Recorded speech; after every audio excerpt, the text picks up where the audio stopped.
What is good, people? We are back with another workout, and you're seeing the title for today. We've got another back and biceps workout. Final recorded workout for the year on the channel. So I hope you enjoy this one, man. We're gonna get straight into it. As you can see, I'm preparing the kettlebell with the 2 weight plates on the side. Of course, we're starting with weighted pull-ups. Great foundational exercise. Of course, pull-ups. If you can't do weight, you do normal. But yeah, I generally like to start with pull-ups when it comes to my back workouts, because I find that it takes the most energy, and I like to give it, the most focus, because it is like the largest, not the largest, one of the best movements you can do for your back to, attack the back as a whole, especially the upper and the mid back. So we're starting with this. We're still working with, I think it is about 15 kg at the moment. Again, the reps are improving, everything's getting better compared to the last workout where, that was just a workout basically just coming back off of a break after an injury. This one is like 2 or 3 workouts in now. So we're still in that 6 to 8 rep range. We're aiming for 8. We'll take 6 at the minimum, but working with that rep range, and we're going to be working with that rep range consistently until I'm banging these for sets of 10. I'm not going up, I'm not going down, because I find in the past when I fluctuate too much, I kind of lose track of where I'm at. So I'm going to be using this weight for a while for a lot of different movements. I find that 15 kg is a pretty good movement. A pretty good weight to add to, calisthenics movements for me right now where I'm at physically. So I'm going to be sticking with that until such times where I'm hitting 10, 12, 15 reps with the weight on. And then I think I'll progress after that. I think for the most part, I'm not really gonna fluctuate with things too much, to be fair. Yeah, so we banged out about 4 reps of, weighted pull-ups. I generally don't like to go too wide. I try to keep my arms like neutral distance apart, like just outside of shoulder width. I find that gives me the best results. If I go too wide, I feel like I'm losing a bit of I don't know the exact word, but I'm losing something. So I'm sticking with this for now as well. I'm making sure I get my chin above the bar. I try to control the descent as well. The descent is very important to maintain control, because in the past I've injured myself just flinging, my body back down. So you want to make sure that you're controlling the descent as much as humanly possible. And obviously the slower you go, if you want to do like time under tension, you can like really slow down the eccentric part of the movement, which is the descent, and then even the concentric part of the movement going up, and that's really going to fire off a lot of muscle fibers in the back, both the slow twitch and the fast twitch muscle fibers. So if you're into that, check out some time under tension movements, give it a go, see what happens. It's a nice supplement to your workouts. All sort of workouts require time under tension at some point. And then we moved into some supinated pull-ups, aka bicep pull-ups, aka chin-ups, a lot of AKAs. But yeah, we did I think 2 or 3 sets of this. We didn't do too many because obviously the back is already fatigued from the previous movement, and the biceps obviously are being worked in the previous movement as well. So we just did these just for a bit more bicep focus. Again, still working with the 15 kg on the weight belt. As I said, we're just gonna stick with this. Like, honestly, I'm happy to stick with 15 kg at the moment. Once I see improvements, we move on. But again, making sure we get that chin above the bar. We're coming all the way down to a dead hang, and then that's it, man. Just making sure we're getting the work done. I find that chin-ups are definitely more easier than pull-ups. For most people, I think that's the same thing, just because of maybe the hand placement or things like that. So that's why I do them second in comparison to doing them first. If I am doing a bicep focused workout, then obviously I'll start with the chin-ups. But I find for back that it usually works better if I do pull-ups and then chin-ups, because my chin-ups are definitely, I would say, stronger than my pull-ups in regards to ease of the movement, if that makes sense. So yeah, we did two or 3 sets of these. I believe it was 2. This was a couple of days ago, so I can't remember specifically what happened, but yeah, we're working, man. We're always working. The year is coming to an end. We're now stepping into 2024, so why not end the year off right? Get as many workouts as you can in right now. Make sure, of course, you stay injury free. No one wants to go into the new year injured. Trust me, I definitely don't, but hey, stuff happens. But just try to go into 2024 looking your best, feeling your best.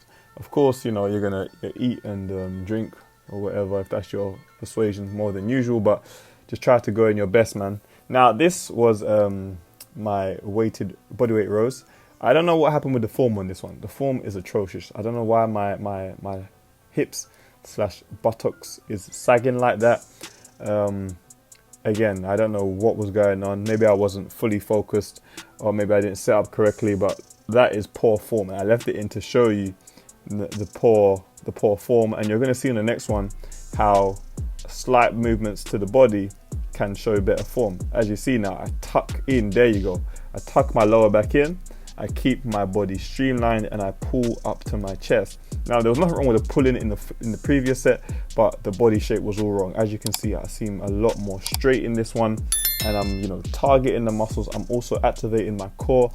I'm just not letting my hips sag down. You want to make sure when you're doing bodyweight rows, don't let your hips sag, man. Activate the whole body. This is why you do calisthenics, so it activates multiple muscle groups at different times, man. So we hit about 10 reps on these 4 sets. You can see my setup as per usual. We've got the 2 chairs, we've got the bars, bricks to make sure, and then the other chair to rest my feet on. Now, if I had a weighted vest, I definitely would do these weighted, because I find the 10s getting pretty simple now. Especially if I was to do this off rip, I think I could easily hit about 15, 20, like fresh. Maybe 15, maybe 20 to stretch, probably 15 if I was fresh. So I would preferably like to, add some weight on, hit again the 6 to 8 rep range that I'm working at the moment, and then go from there. But I don't have a weight vest at the moment. Hopefully I'll get one very, very soon, and then we can start doing these weighted and see even more results. I mean, I usually use a backpack, but I wasn't feeling to do that today, man. My backpack's already suffered enough. Bicep curls. This was not on the itinerary for today, but I just thought, I ain't done bicep curls in a long time. I think the last time I properly did bicep curls was when I was back in England. And if you used to watch some of my workouts while I was back in England, then you would have seen I was doing, bicep curls. So this was fun. Form, not great, but that wasn't really down to me. That was because the weight plates were swinging on the side, and the kettlebell wasn't very user friendly. If you ever tried to do a curl with a kettlebell compared to a curl with a dumbbell, 2 very different experiences. But we just did these, man. I mean, there was no specific reason. I don't usually do bicep isolated movements as much anymore. Of course, I'll throw them in there now and again, if I feel like my biceps are lacking a little bit. But it's not a main objective to get a certain bicep curl rep, if that makes sense. Maybe if I have all my weights and the barbell and I can load it up properly and really track. But again, for right now, this is 15 kg. I'm just gonna do what I can with this. But yeah, the form wasn't really great, to be fair. This was just more of a experiment and see where I'm at, in terms of bicep strength. So I wasn't really too concerned about that one. And then we moved into some, what's it called? I forget. Pike push-ups. Sorry, mine went blank for a second. Pike push-ups, you know what it is. Feet on a chair, 2 bricks, making sure we get that good amount of depth to really work those shoulders. Again, I didn't like the way I set up on this first one. It didn't feel comfortable, but I already had begun. Really and truly, I should have stopped and set up properly, but I thought, man, the camera's rolling. Let me just fight through it. So you're gonna see again the adjustments that I make in the next set to make sure that I'm set up correctly. I feel like my feet were too far away, so it almost looks like a push-up in a sense, at the bottom, which was not great. I can still feel it on my shoulders, but obviously I could have made it harder. You're gonna see here how it looks completely different. There we go. It doesn't look so push-up.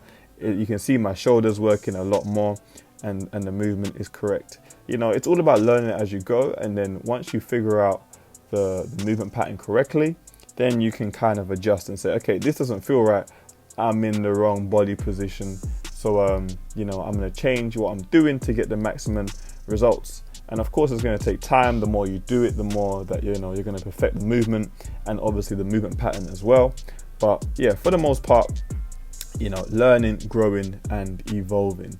I mean, most people probably will never do a pike push-up in their life. if you really think about it, most avid gym goers usually do shoulder press or flies to work their shoulders. So it's not really a studied movement, and of course it's difficult as well. Just the whole setup of it is very difficult. So pike push-ups, we was doing about, I really want to say 8 reps, somewhere around 8 to 10 reps, or maybe 6 and 10. I don't fully remember this one either, 6 and 10, but we're just making sure we're working as hard as possible. Of course, the form could be a little bit better, but we're going to get there. We're going to get there. And now I move on to the pelican curls, man. I don't know where these have been all my life, but these are great for getting a nice stretch on the bicep. Yeah, I'm a big fan of them. And the first time I did them, I felt like the next day my bicep had really gone through some work. You understand? So again, you got to be careful with these. You don't want to be flying forward. As you can see, I'm controlling the descent and I'm trying to focus on using my bicep to pull me back up. It's very easy to allow other muscle groups to take over in this movement, but again, you just really want to focus on using your bicep, squeezing at the top and then lowering down yourself safely, because I can imagine you can get a nasty tear that if you're not doing these correctly. But yeah, I'm using these TRX straps. If you didn't see, my uncle got me these, so shout out to my uncle. Really good piece of equipment. I'm really enjoying using them. But yeah, pelican curls were dope, man. Again, somewhere between 6 and 10, nothing too crazy. I've also increased my recovery times in between sets, so I actually rest for longer now. If you want a video on that, I can do that. But I hope you enjoyed the video. Make sure you like, comment and subscribe, man.